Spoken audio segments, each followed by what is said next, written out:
Welcome to the Sports Scouting Report podcast with Lee Brecheen. Hey everyone, you're listening to the Sports Scouting Report. I'm your host, Lee Brecheen. Jace LeJeune is our co-host today. We're going to have an interesting show today. We're going to have some interviews that I did last week with Coach Cecil Thomas from Scotlandville. I wasn't able to get Lester Ricard, Jace, before the game because he was already – they were late getting in the game. Yeah. With all this traffic, crazy traffic that we have in the state, and he wasn't able to do it, so Cecil was able to step in and do it. The O-line coach, big-time O-line coach for Scotlandville. We also have an interview with Marlon Gunn, a big-time senior running back. And another senior running back who's got a lot of talent is Chance Williams. I had a chance to interview them right before the game. Coaches were able to let you don't usually get the interview before the game, but right before the game you hear a lot of noise in the background, and I had them on, and we'll have that today. Me and Jace will talk about some games I've seen and some games he's seen, and some guys that broke out this past week when high school football in Louisiana, some phenomenal stats. We'll do that, and we'll talk a lot about a little bit about maybe some college football. Since we got it Saturday, LSU, maybe Western Michigan. UL had a big win last night against a decent Ohio U, which is in the same conference as Western Michigan, by the way. Yeah, and some action. Yeah. So LSU's got pressure on them. UL wipes the floor of Ohio U, right? Yeah. So that means LSU's got to beat Western Michigan the same way, because if Western Michigan played Ohio U, it's going to be Central Michigan. Yep. Yeah, it would be a very close game. Mm-hmm. I mean, they're in the same conference. They're pretty even. Maybe Central Michigan's a little bit better than Ohio. Yeah, I know Ohio. They came off the week before, lost to an FCS team, so it was a pretty bad start. I know they just replacing Frank Solich, who retired. Right. So they're trying to find their identity after, a guy that's done a really good job with that program for so long. But I mean, they're in the same conference with Kent State and all these other teams. They're all basically about the same in talent. Mm-hmm. And it just gives to show you, if LSU can't run the ball on Central Michigan, it's going to be a long season. Let's go ahead and face it. Because that UL game, it was about 7 yards, 6-7 yards a pop every time they ran the football against Ohio. Now, these are Ohio kids. These are tough kids. And it was at home with UL. And it just proves that what I was saying a month ago, this offensive line for UL is the money for the program. Oh, yeah. And Levi Lewis is a great game manager, great kid, all that good stuff. But their bread and butter is pound the ball straight at you and tight ends and the big O-line they have. And Lee, they found their 3 running backs. We talked about Chris Smith. Montreal Johnson had 4 touchdowns last night. Yeah. And then Bailey, the other running back, he had some really good moves last night. So they found their 3 running backs. They found the 3 for conference play coming up. So the Sun Belt's in trouble. I think UL, this could be the first year they go undefeated. Mm-hmm.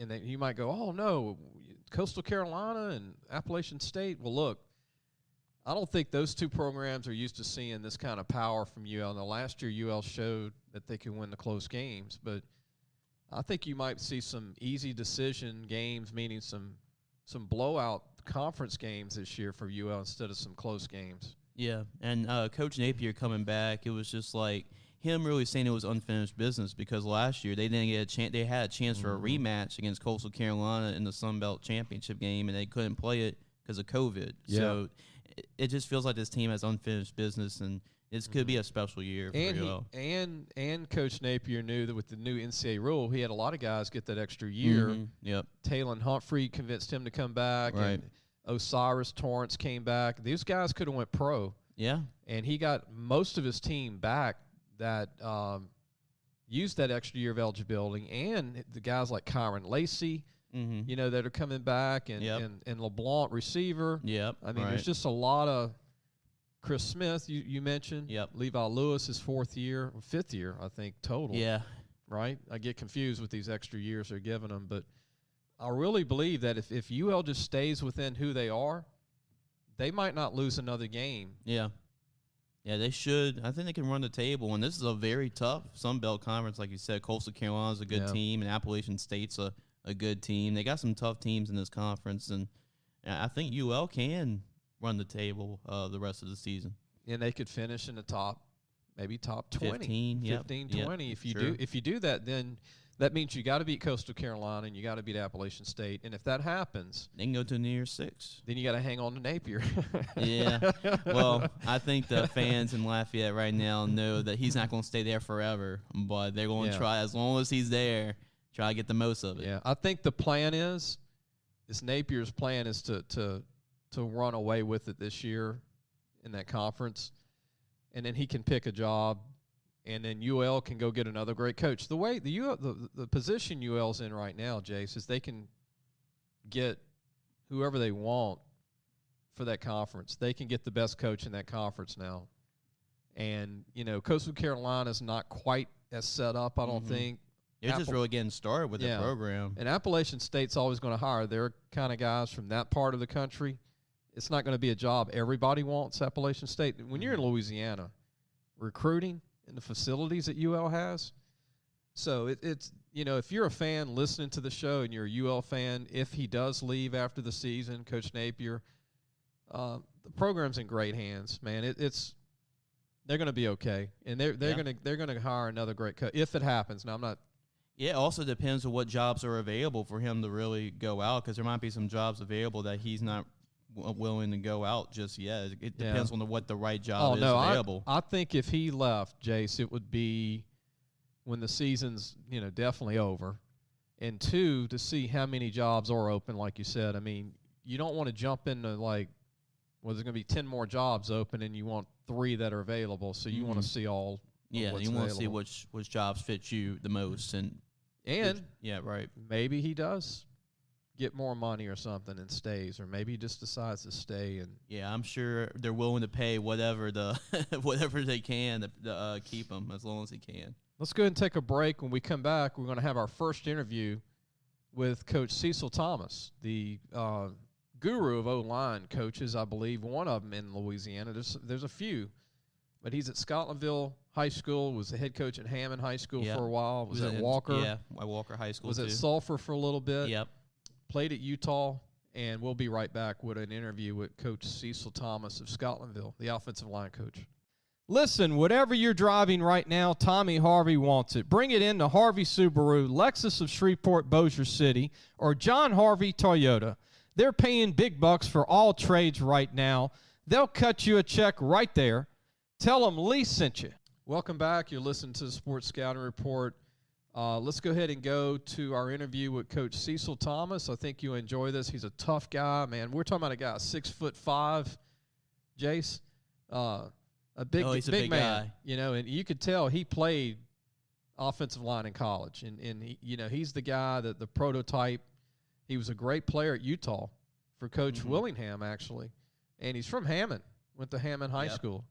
But here's an interview. Hope you enjoy with Coach Cecil Thomas, offensive line coach, Scotlandville High School. I'm here with Coach Cecil Thomas, Scotlandville, who's a Utah alumnus. I'm a big fan of Coach Willingham and Hammond native. Yes, sir. Former head coach of Hammond High School, and Sulphur was at Walker, and now at Scotlandville. Coach, you got a big-time O-lineman, and I wanted to give you a chance to tell everybody about Malcolm Richard. His size and his ability, and I know you're very high on him. Yeah, Malcolm has had a great all-season. Didn't get a lot of playing time last year, but he really come on in the spring, had a great all-season with our drills and everything we're doing. He's moving his feet a lot better. He hadn't tapped into his ceiling yet. But the good thing about it, the 4 of my 5 key guys, I've had them for this be our second year with them, and Malcolm's the only senior in this group.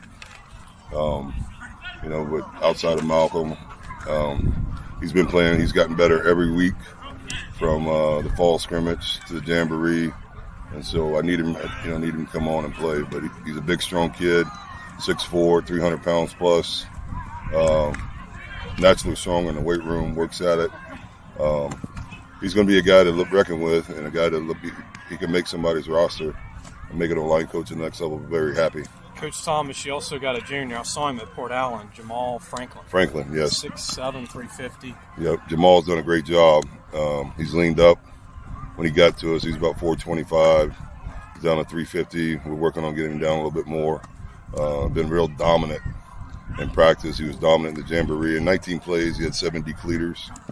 He's driving kids off the film. Michael Orr type blocks. Changing his body. Yes, sir. You got another one who's a junior. He's 6'4", 285. Hamza Rahman. Hamza Rahman, a good-looking kid. Big Shed. Yeah, Big Shed's the whole package. High academic kid, wants to be a doctor when he's all said and done. Both of them guys can play some big-time college football. And then Malcolm, 6'4", 310, 315? 310, 320. Who do you like feet-wise right now? The best feet is best footwork is probably Jamal. He moves his feet very well for a big man. He's got size 18 foot, but he moves his feet really well. Hamza moves his feet really well too. So, Coach, not a lot of practices in with all the storm and everything. I think y'all said you only got maybe a couple in the last 11 days. One practice. One practice that was yesterday. Wow. I'm trying to get you interviewed because by the time Lester and them they got delayed, I might not be able to get with him because of the opening. Right. To get everything ready here. But any thoughts about the game today with EA? Always got to take care of ourselves, do what we do, and come out and impose our will tonight. That's what we need to do as a football team. And the running back, I've got to talk about the big-time running back here who I think Marlon Gunn and Chance Williams. I think Marlon is as good as anybody I've seen. Oh, yeah, he's got some big Power 5 offers. Chance is getting some Power 5 offers as well. They're definitely a two-headed monster back there. We're going to lean on them guys a lot to carry us through. Cecil, what do you think of Southeastern going back to hometown of Hammond, man? I mean, what do you think of Cole Kelly and what they're doing? Tell you what, Southeastern got a great program rolling. They were impressive last week. A win on the road. It should have been a home game, dealing with the hurricane. Coach Stevens does a great job with the offense. And they've been recruiting our kids. One of our kids, Bryce Cage, is playing for them as a true freshman. So I'm real fired up about Southeastern right now. One final thing. What do you think of your Utah college chances in the Pac-12 this year? I like our Utes to win it all. Come on. Yeah, I think they're the team to win the South. And the way Washington played, I don't see anybody coming out of the North. I don't think UCLA is a top 10 team. What do you think, Coach? I know they're better, but they're not. They're better, but I don't think they're. No, Coach Whittingham's going to D them up when they come to Salt Lake. Plus, it's late October and it's going to be cold. So I tell you what, you got to get to this game time. Yep. Good all right, you, thanks, Lee. All right, man. I hope you enjoyed that interview with Coach Cecil Thomas. We're going to take a break. We'll be right back. If you need a paint job or repairs to your vehicle, go see Medine's Collision Center located in Baton Rouge, Louisiana on Kincaid Avenue. The number to call is 357-7983. That's 357-7983. Your Baton Rouge Accident Advisors. Welcome back. Me and Jace will keep talking before we have our interview with the two running backs from Scotlandville, Marlon Gunn and Chance Williams. Two phenomenal. And I will say the word phenomenal. I've seen these kids play this year. I saw them play last year and the year before. These are 3-year starter running backs. And you're going to enjoy that interview later in the show. But, Jace, continuing on, I promise I'd talk a little bit of recruiting. And I want to speaking of Scotlandville, they've got a ton of players again. Marlon Thomas, number 11, their receiver, is going to go 1AA or D1. He's 6 foot 190, great hands. They've got a lot of guys that are going to be seniors next year that are D1. Jeremiah Bell, the transfer from Baker, is a great safety. I think he's one of the best in the state, by the way. He hits. He's intimidating. He comes up and makes it happen. I want to mention this. Nick Montgomery, their kicker, wasn't a prospect until I went to the game, and I think I've never seen a 55-yard extra point. Jace, have you ever seen a 55-yard extra point? I gotta say, I must be one unhappy coaching staff after seeing that, because if you have a 55-yard extra point, then a lot of things you did wrong on penalties, false starts, and that's going to drive coaches mad. So it must be very impressive for him to make that extra point. But at the same time, if you're a coach, you get in that situation in the first place, oh boy, I can't imagine. Well, Nick Montgomery, remember the name. I didn't know he had a 55-yard leg, but now I do. I got his name marked down. I think a lot of people do because he made it by about 2 or 3 yards. Well, I guess you can't go for 2 when you're 55 yards. I guess your best option is to kick it, I guess, if you have a guy like that can kick. I was at the game. I saw that. Malcolm Richard is an offensive lineman that could end up D1. Jace, he's 6'4", about 315, really good feet, in good shape. You know, he's a big lineman that looks lean, and he's got great hands, great feet. And I think Malcolm can end up being a Power 5 signee from Scotlandville. They got a big nose guard that plays a little bit. I want to give him some plug here. Jarvis Miller doesn't start. He's new. His name is Jarvis Miller, 6'4", 390. Ooh. So he comes in as a nose guard. He does a lot, gets his reps in, but he plays hard. You know, when a guy's that big and he plays hard, you've got a lot of respect from me. It's not easy for those big guys to play 100% on every single play. No, it's he's a tough kid, and they've got Damian Knighton, who's a Baker transfer at Scotlandville. Damian's a slot receiver. He plays a little DB too, and he's a playmaker, tough kid. And they got a lot of players that are going to be seniors next year. Their quarterback, Tizette, is 6'3", 210, 205. He's a phenomenal, got phenomenal skills, but he's going to be a class of 223 guy. Now, we don't have another hour to talk about the other 10 juniors they have, but they have a lot of juniors. Oh, yeah. Scotlandville always has a lot of talent, and it shows. We're going to take a break. When we come back, me and Jace will talk a little bit more, and then the next segment, we're going to have an interview with 2 big-time recruits, Marlon Gunn and Chance Williams from Scotlandville High School. Be sure to take your car and truck for all your tire needs to Treads and Care Tire Company located in Central. The number to call is 331-8144. Family-owned and operated since 1971. That's Treads and Care Tire Company. Welcome back. You're listening to the Sports Scouting Report. I'm your host, Lee Brecheen. Our guest co-host is Jace LeJeune today. And next week I'll have an interview, Jace, with Mark Bonice, the head football coach of Brother Martin. I had a chance to interview him last night at the game I went to, and against East Ascension, Brother Martin's first game. And I'm going to tell you, Brother Martin, you could tell it was their first game. They were a little rusty, a little out of sync, but you could tell they're going to be really good again. Their defense is scrappy. To give you an idea, the halftime score was 2-0. So it was a safety that East Ascension, they got East Ascension in a safety call, Brother Martin did. But Brother Martin is very talented.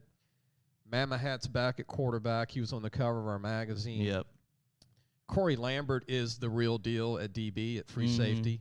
He's growing a lot, 6'2", probably about 205. Yeah. Really downhill guy that comes up, he'll stick you. His younger brother's brother's going to be a good player. He's a running back. His younger brother looks good at running back. And they got a big O-line. They've got a senior offensive lineman that I'm going to put out there that is incredible, Michael Broad. And he's 6'3", 330. He is strong, and he's not a fat kid. Like, he's a big guy. Put together, right. And Michael Broad, B-R-A-U-D, is a guy to keep a watch on. He can move. I mean, this guy can pull, Jace, and he could pull in front of the backs. And I don't know, a lot of kids want to get in front of that guy. No. And he's a late bloomer. Like, he's really kind of made it happen his last year. Didn't get to play a lot till last year. Grew a lot in height. Yeah, they had a whole senior line, I believe, last year. And this year, usually when you have to replace a whole line, it seems like it could be a bit of a downfall. But no, not with this group. And they got a kid named Anton Brown, who's a linebacker. You talk about bring it. I mean, he's a senior. He's not, but about 185, 6 foot, maybe 190. But, man, he hits you like a ton of bricks. I mean, this guy, like, when he comes off the field, he's shouting like, man, it's not good enough. I like that. And so, I mean, he's like a coach on the field, and they've always got those kind of kids, Jace, on defense. Yeah. Like Catholic High at Baton Rouge, you know? Right, just tough, instinctive, and all those guys have high football IQs. They've got a few other players on their team that'll sign this year. Jamal Holmes, a corner, who's a senior. J-Ron Manning is a good-looking kid, number 5. Mm-hmm. He's going to be a linebacker, I think, in college or a safety. But they've got a lot of kids that are going to be signees. Another big O-lineman they have is Jason Montgomery. Yep. He's 6'3", 320, 325, big kid that can move. But you know they're loaded on again for another run. I still think Brother Martin is going to be in the thick of it to go to the Dome this year. Yeah, I mean that Catholic League is as tough as it gets. Whoever comes out of the Catholic League up top, has a legitimate chance of winning a state championship. And I mean when you have to play John Curtis, St. Augustine, Rummel, Jesuit, Holy Cross, Shaw. I mean it's ridiculous every single week you have to bring your A game, and even the non-district games like East Ascension. East Ascension is a really good task for Brother Martin week 1 coming out the gate.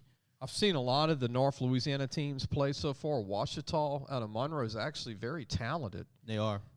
They're always talented. They just somehow have bad luck getting to the semifinals. They just can't get over the hump sometimes of being those Nevilles and the Rustons of the world, but they're right there. They just need some good luck coming their way. I got a chance to see Ruston High School, not as good as they were last year, but they have a chance to become a good team. They're just very young. Mm-hmm. Jaden Osborne, their quarterback's a really good athlete, but Yep. he's still learning. Their OD line is still trying to make it happen. Trying to gel. And they got young backs, so they're really young at a lot of the skill spots. And it's if they just stick together, I think Ruston will beat, because they got a lot of size and they got a lot of talent. It's just they didn't put it together. You can tell they're a little learning curve. And it's good because I believe they started the season playing Neville, right? And they came up like just this close. I to saw being that Neville. game. Yeah. Mm-hmm. So Neville's very talented. I think they could win a state title this year. I agree with you. I watched them. I think Batterford's coming along. He's a great running quarterback, which brings problems to maybe an Edna Carr down the road. Yeah, because they got a good running back too. A really good one. And Anthony Allen's phenomenal. Yeah, a really good one. Anthony Allen's as good as any running back in Louisiana. That's saying a lot with this year because there are a lot of good running backs this year. West Monroe, I had a chance to see them play. They're a team that's going to get better as the season goes on as well. Tonight's going to be a good measuring stick for them because they got Catholic High tonight. That could go either way. Yeah. I know Zachary beat West Monroe in a scrimmage, but scrimmage is a scrimmage early different. in the year. Yeah. And then Catholic's got to play at West Monroe, which we all know it's West Monroe is probably the toughest place to play when it comes to high school football. I think West Monroe's biggest thing is they're working in 2 young quarterbacks. Mm-hmm. And they're very talented quarterbacks, but they're new. Yeah. And it just takes some time. One of them's a really good baseball player. Yeah, that's the coach's son from ULM. ULM. Yep, right. And I had a chance to see Episcopal, the game you did last week against East Feliciana. Yeah, that was as good as a week 1 game that I've ever really seen between both teams. Both teams looked really sharp. Trades Green is a phenomenal player. He was phenomenal. They receiver. threw 4 jump balls at him, and all 4 times he came down with it. And that was his first game playing football league, which was scary because he was playing basketball. He looked pretty good. He looked pretty good for his 6'4", first game. 6'5". Oh, yeah. Probably 210, 215. And then on the other side, DeArmond is really come on. Oh, yes. Yes, he is really coming along. And he's just so quick when he, just those lateral movements that he makes. He's just so quick when he touches the football. And he makes, when it comes to one-on-one, I mean, it's hard to really He's touch actually him. gotten faster. Yeah. I mean, he was a 4.59 guy last year and was hurt a lot and just had nagging injuries. And this year he looks like he's a 4.4 guy. Yeah, he has like an extra gear when he touches the football. DeArmond's a senior. Yep. And he's at Episcopal. He's a receiver, just for people that don't know. Right. And I think he's D1, Jace. I think he's one of them guys that was like a 1AA guy that, or a D2, and he has just skyrocketed, I think. He has. And Episcopal is going to lean on him a lot this year, not only as a receiver, but they put him at wing back, just trying to, even at fullback. So whatever way they can get him the football, they're going to try to give it to number 2's hands. His older brother was a pretty good player that went to Sanford. Yeah, right. And tell everybody his full name. This is Thomas DeArmond. Yeah, right? this is Thomas DeArmond. Yep. And his older brother played at Sanford a few years ago in Birmingham. Was a pretty good player too for Episcopal. Speaking of big wins, last night they had an Arkansas team lose to, I think, Bird, right? Bird, yep. And I want to mention something, that this team from Arkansas had, how do you pronounce the name? It starts with an M. Yeah, it's like, I'm going to pull it in front of me. It was only a field goal game. It was only 24-21, and I think this is the second time Bird had to go and play an out-of-state team this year so far. I know they played Huntington, and they won pretty big. They're 3-0 right now, which is a good debut for Coach Bellou for Bird. So they just, let's see. So they beat Huntington 43-14, Tioga 18-3. Maumelle right. High School. Here's a stat I want to throw out to the listeners about Maumelle in Arkansas. You'd find this hilarious too, Jace. Okay. They got 2 6'7", 315-pound offensive tackles. Oh, dang. And their guard is 6'2", 270. That's a pretty big O-line. Yeah. I would have to say that's a pretty big offense. You don't hear 2 6'7" guys starting on an O-line in high school. And really, you don't really see a lot of that in the college level a lot of times. No. Yeah. I mean, you do have 2 at LSU. You got Daclus is about 6'7". Yeah. Mm-hmm. And when Cameron Wire's out there, he's 6'7". Right. And you had the Rosenthal. But You had three. You had three 6'7" guys at one time. It doesn't necessarily mean you're a pro prospect. No. And there's a lot of good teams. We can't talk about everybody. We want to mention too. Before we get to interview at our Scotlandville running backs high school, Jacob Lafitte from Lola Prep had a phenomenal game. He did everything. I think he was even the water boy that night. Man, I mean, he broke all these Lola Prep records. The school's been around for a long time. Yeah, they scored 61 points, and he scored 43 of them on his own, and he had like 372 all-purpose yards. And his receiver, Trey Taylor, had like another 300 all-purpose yards himself too. I mean, it was ridiculous. Now, Coach said he was improved, and I really thought he was a good player last year, and he's a true 4-5 guy. He's like the Thomas DeArmond of Shreveport, Jace. Yeah. So, I mean, if people are listening to this in Shreveport, then they're clones, I think, Thomas DeArmond and yeah, Jacob. he was an underrated player going into the season. I think he had 40 touchdowns heading into the season. So he was flying really under the radar, and now it's being the main guy offensively. He's really thrived on that. It is Lafitte, right? Yeah. Yeah, I want to make sure I'm not pronouncing it wrong. Yeah, or actually our intern, Andon, he wrote a little article on him, so that's on our website right now at lafootballmagazine.com, talking to Jacob about that great performance and talking about that game. And it wasn't like they played nobody, they played the Logan Sport. So Logan Sport's really good. Yeah, so they did that against a very good Logan Sport team. So he goes in depth with Jacob about that great game and then looking to build on that momentum moving forward. Yeah, I don't think Kevin McGee's had too many guys do that against his defense. No.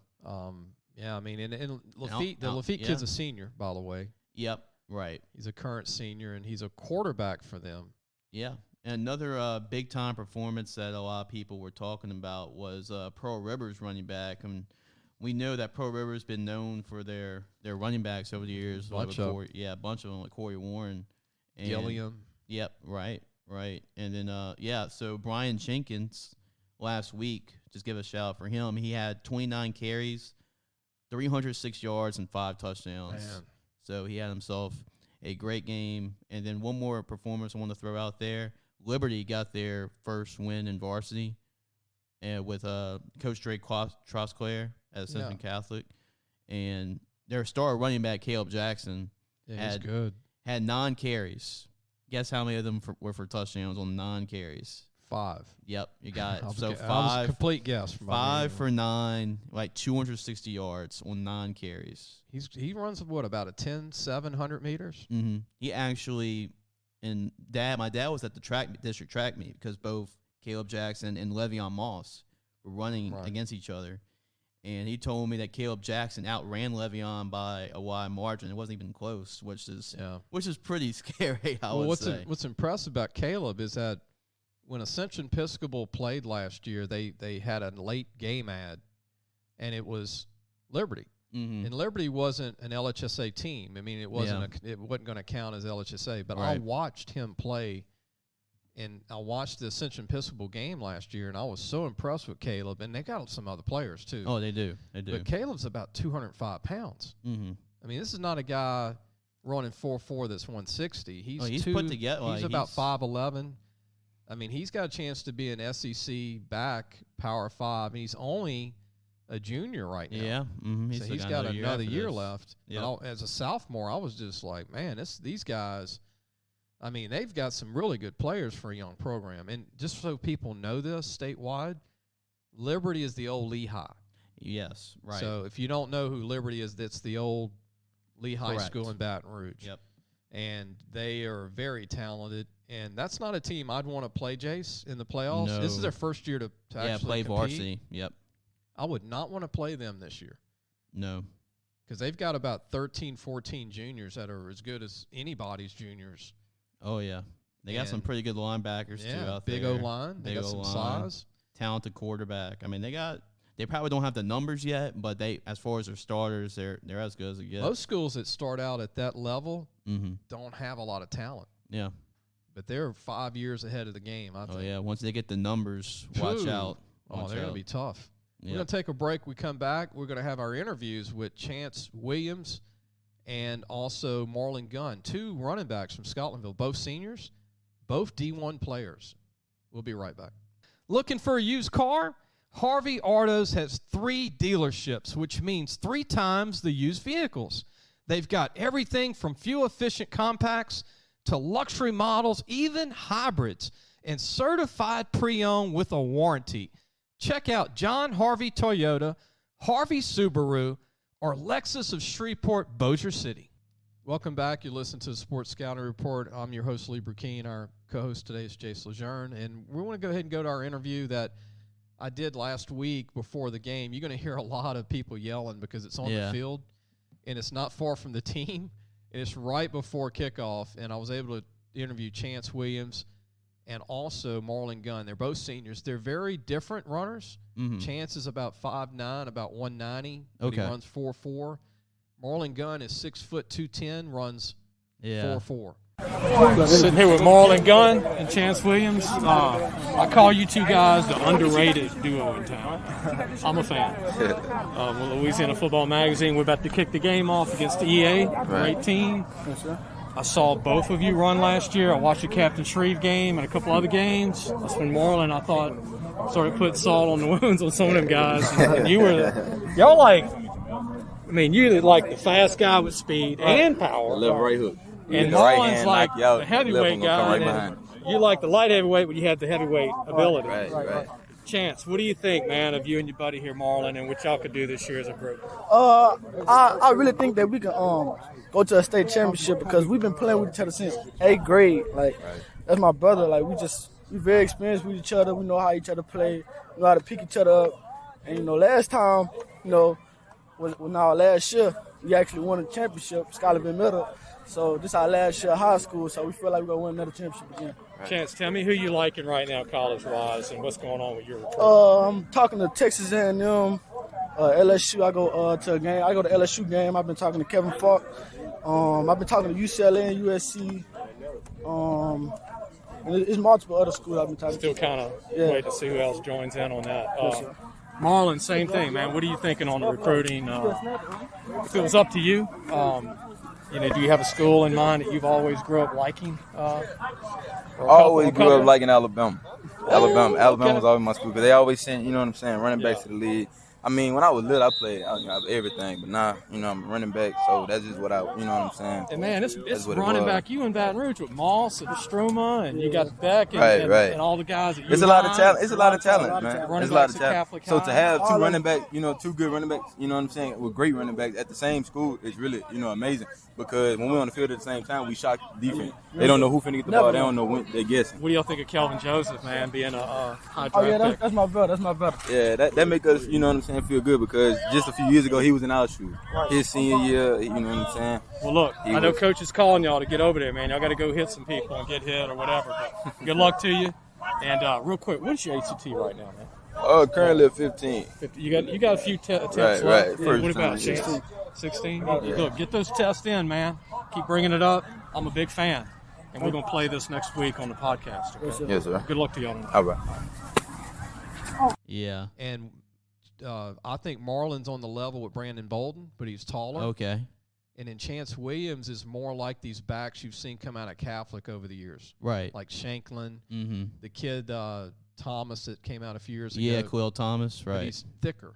Okay. And he's very similar to the backs you see currently at Catholic High Yeah. in Baton Rouge. But Speaking of that, Lee, just because there's a lot of 1-2 punches at running back in Baton Rouge, especially. U-High has a really good one. Catholic has their boatload of running backs. But do you think that Marlon Gunn and Chance Williams are the top 1-2 punch in Baton Rouge area? I wouldn't say they're the best, but I would say they're both D1. And I would say that Marlon's an SEC back, and I think Chance is. But Chance is 5'9", so he's going to get, looked over. But if a guy like Chance Williams goes to ULL, he's going to be an NFL.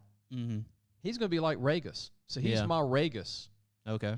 Of Archbishop Shaw that, everybody, all the big guys, oh, no, he's not tall enough. Mm-hmm. Oh, he's not this and that. Right. Well, Trey Ragus goes to UL, and he shows everybody, hey, I got power and I got deceptive speed. Like Darrell Williams went to LSU. Yep. Remember, a lot of big schools didn't want him at John Ehret. Right. But Chance Williams is that deceptive, powerful guy, 5'9", and Marlon Gunn has everything. Yeah, I'm surprised his name isn't being mentioned with the Etiennes of the world and then the Mosses, citizens of the world.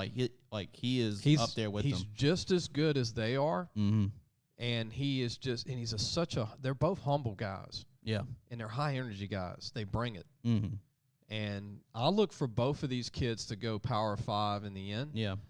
And I can bet you right now Billy Napier is licking his chops going, man, I can go in there and steal these 2 running backs. Mm-hmm. I can get me 2 more SEC running backs. Oh, yeah. And this is why UL is so good right now.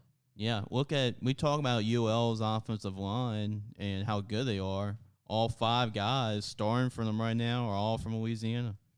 Yeah, and the Torrance kid that you remember 5 years ago. He was on the cover. Yep. I was big on him, and nobody ranked him. Mm-hmm. He was at St. Helena Central, and I'm like, how can no one know this guy's here? He's 6'5", 330, running a 4.8. How do you not recruit him at LSU? Yeah. He's qualified. And now he's one of the best offensive linemen in college football, not just the Sun Belt. Yeah. Yeah. He's going to go in the first 2-3 rounds of the draft. I mean, it wasn't like, how do you not know who he is? Yeah. Torrance and then Max Mitchell was out of really Neville. good one. Out of Neville was Rob really Sell, good. being from Neville, got him to sign because Rob Sell was out of Neville. Yeah, right. And he was the O-line coach. And Max was a great player. In high school he was 6'6", about 280. Yeah. Can run. Yeah, right. I mean, wasn't like it was like he was a project, No. So again, they brought those players in, and you get a Talon Humphrey from a junior college who's 6'5", 360, and you're different. You're a different team now in the Sun Belt. Let's take a break. We'll come back and end the show. Jace, any final thoughts? We'll talk about LSU's game. I'll give a prediction for what it's worth. I was off a little bit, but actually I was close on my points against our opponent this past week with LSU. I thought they would score 35, and I was close. Mm-hmm. But I think this is going to be very similar. I'll be back. We'll be back with more of the Sports Scouting Report. If you need a paint job or repairs to your vehicle, you've got to go to Medine's Collision Center, located in Baton Rouge, Louisiana, on Kincaid Avenue. The number to call is 357-7983. That's 357-7983. Family owned since the 1960s. Welcome back. You're listening to the Sports Scouting Report. I'm Lee Brecheen, the host, and also Jace LeJeune, our co-host today. And I almost forgot, and Jace reminded me, we've got an interview with Darnell Lee from East Ascension that I want to use today. And Darnell Lee's done a great job. He was a graduate of McNeese State. He went to East Ascension, so it's his alma mater, and he's done some great things at EA, and they've had some great football players at East Ascension. I mean, in my day, obviously it was Glenn Dorsey, Sean Nelson that played tight end, played in the NFL, the Bills. Right. Now they've had several guys sign college football. Harris, the offensive tackle at South Florida, 6'7", 330 right now. Cameron Wire at LSU. Right. Adrian Ely. Oklahoma. He's in the NFL. Yep. God, they've had a lot of big guys sign. Yeah, Deshaun Hall's at Louisiana Tech right now. Yeah, I mean, they got Lyman. It's like Lyman U for high school football in Baton Rouge, Louisiana. But I had an interview with Darnell Lee, and we talk about the storm a couple of weeks ago and the hurricane and how that affected his family and even him, and also his team, because this is an interview I did with his first game coming off the storm with only 2 practices in 2 weeks. Check this out. I'm sitting here with Coach Darnell Lee, East Ascension High School. Coach, it's been a crazy week, man. Very crazy. And I'm just glad to see you out here with your team. I mean, it's been long, and I know you're excited, but at the same time, you don't know probably what to expect tonight, huh? We scrimmage, and we exchange film with them on our scrimmages. They have a whole jamboree they played that we have no film on, and of course, you know how the improvement process is. You use the scrimmage to get better for the jam. The jam prepares you for week 1. We didn't have week 1, which a lot of people, so can't make any excuses out here, man. Just come out, try to, play good, solid, disciplined ball, be physical, play fast. You're playing against a real good team that's talented, and just come out and make sure we compete, give everything we have every play. Coach, how you doing, you and your family? I know it's been, like I said, the hurricane. We're good, man. I got my granddaughters with us. My daughter's working a lot. She works in the hospital. So, imagine having a 14-month-old in the house with no power. Yeah. We got a generator. One of my good friends and my parents, Michael Kern, man, bless my family and my mom with a generator. And it's just been the community's coming together and everybody's helping each other out, man. So my family's doing good, and most of our players, some of them had some damage, but no loss of life, and that's the main thing. And a lot of people don't realize these kids haven't had power most of the week. Yeah, I had a couple of them sleeping. Their families sleeping in cars. Yeah. For the air conditioning. We rallied and got some people to help out. And got them a generator. But that's what it's been about, man. It's about life. Right. This is just where we come to release that frustration and have fun, get the kids back to some normalcy. Come out and represent our community. Well, I know game mode's starting. I don't want to take too much more of your time. You got to get out there and dot the I's, cross the T's if you're ready. Thank you, Coach. All right, appreciate man. Appreciate it. Go. Hey, man. Hope you enjoyed the interview with Darnell Lee, head coach of East Ascension High School, the Spartans. And by the way, I want to give a plug out to the student section of East Ascension, Jace. I've been to a lot of football games in Louisiana, and I don't want to say they're number one, but they're close to it. They are the loudest, rowdiest bunch I've seen in a long time, the East Ascension student section. I mean, when I'm telling you they're like the sixth man. Oh, I've been there. They are incredible. They bring it. Now, we're talking about a couple of hundred students that are yelling the whole game and talking to everybody, like talking to the refs, talking to the other team, and they are incredibly loud, and they are definitely defense for East Ascension High School. Yeah, I see them do a lot of stuff, throwing baby powder or just whatever it takes. I see them do all kinds of stuff. So those fans of the EA, they definitely bring it. They're up there. If there's a top 10 in the state, they're in the top 10 in the state. Yep. So LSU's playing, I keep saying Western Michigan, but it's Central Michigan. Yeah. I think it's going to be, oh, goodness. I think it's going to be 35 LSU, kind of similar to the game that they had with McNeese. And this might be like 35-17. I was thinking the exact same thing. Come on. Yep. And just so people know, me and Jace hadn't talked about this. No, I didn't talk to Lee about this either, but I'm thinking it's that type of score and not really good. Yeah. I mean, I think Central Michigan's going to bring it to LSU, and to me, LSU needs to be really on upset alert because based off how they played, unless they need to improve more, obviously, than what they have been playing. But they're going to have to bring it in order to be impressive. But like we've been mentioning, it doesn't matter what LSU did against McNeese or Central Michigan. As long as they get the win, that's fine. And improve. So, I mean, it's not going to make the fans happy if LSU just just score 60 points. It's not going to happen. It's not going to make LSU fans happy because they're still reflecting back on the UCLA loss. Here we have a fan base that's avid. And when LSU plays somebody that's not really good, they expect 50 points. That's not realistic. This is a 5-5 team you're coming off of from 220. Mm-hmm. This is not the 219 team. Right. So as a fan, you got to kind of like draw back your expectations a little bit. It's a lose-lose situation because you can be like, okay, you've scored 60 points on them. That's what y'all supposed to do at LSU. Right. And like if you struggle or even lose against them, you'd be like, oh, you're supposed to beat this team. So it's a lose-lose situation either way. Even if things go LSU's way, they're going to work on stuff, so they're not going to score that many points. That's just my opinion.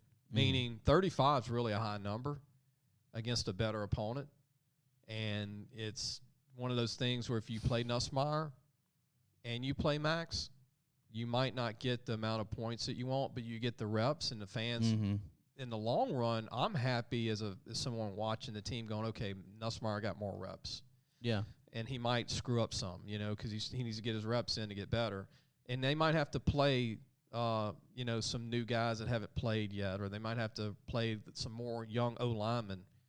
Xavier Hill's starting at tackle from Olive Branch, Mississippi, and he looked good. Yeah, he did start last week. Looked pretty decent out there. Daclus is coming back. He's always had nagging injuries. That's a tough guy. And I heard Hines is coming back, too, for him. Hines needs to improve. Yeah, he does. He does. And Ollie Gay sitting out again. Yep. And Jay Ward. Those are two big starters not playing.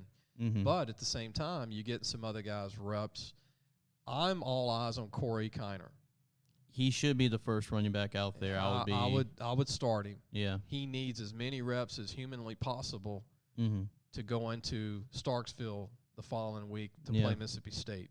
Right. And I'm really upset for the LSU team, but Amani Goodwin not playing is a missed opportunity this week. That was. He had that long run, a 23-yard run, and then the ankle just after that just kind of nagged him the rest of the way. And hopefully Trey Bradford. There's no update on him yet. Okay. Unless something comes out after this show.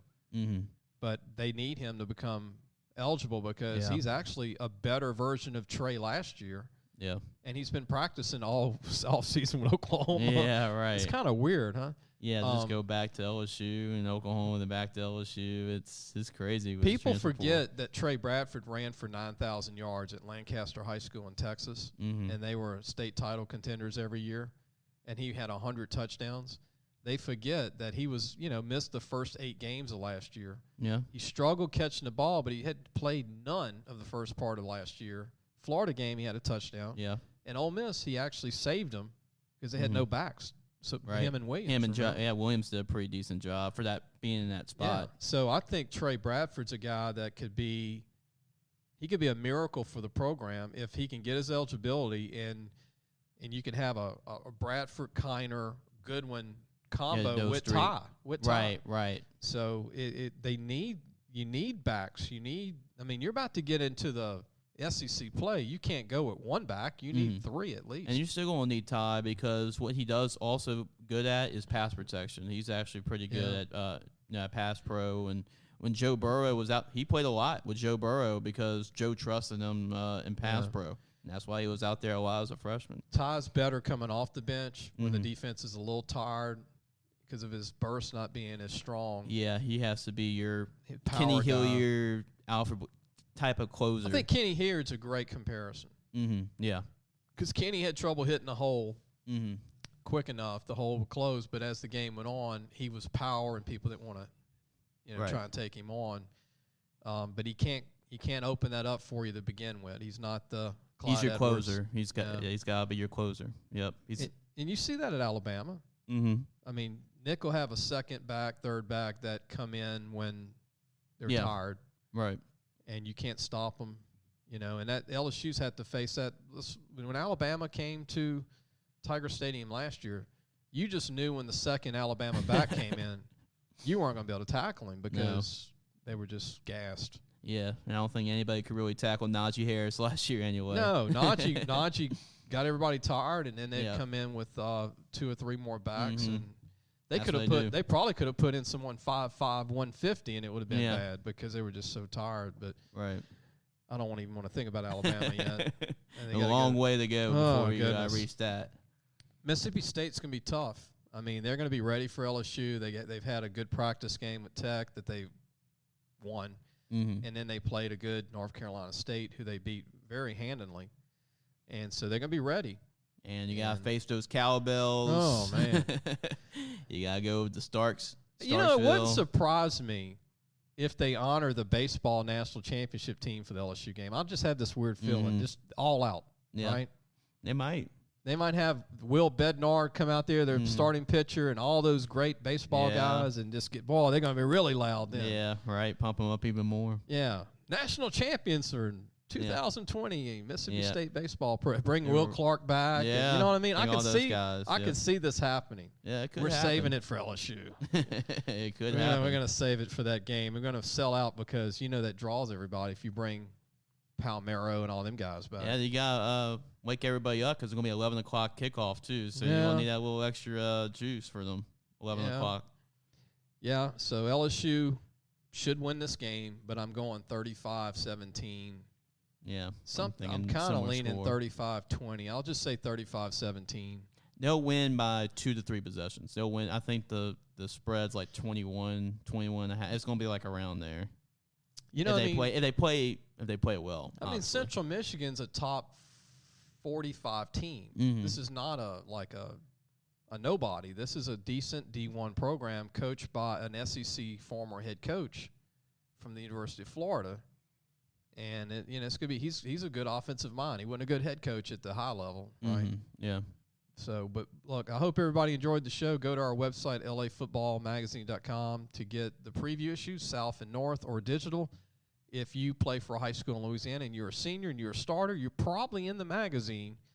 We can't guarantee you are, but you're probably in it for the preview magazine. It has all 315-plus high schools and colleges. And we'll see you next week.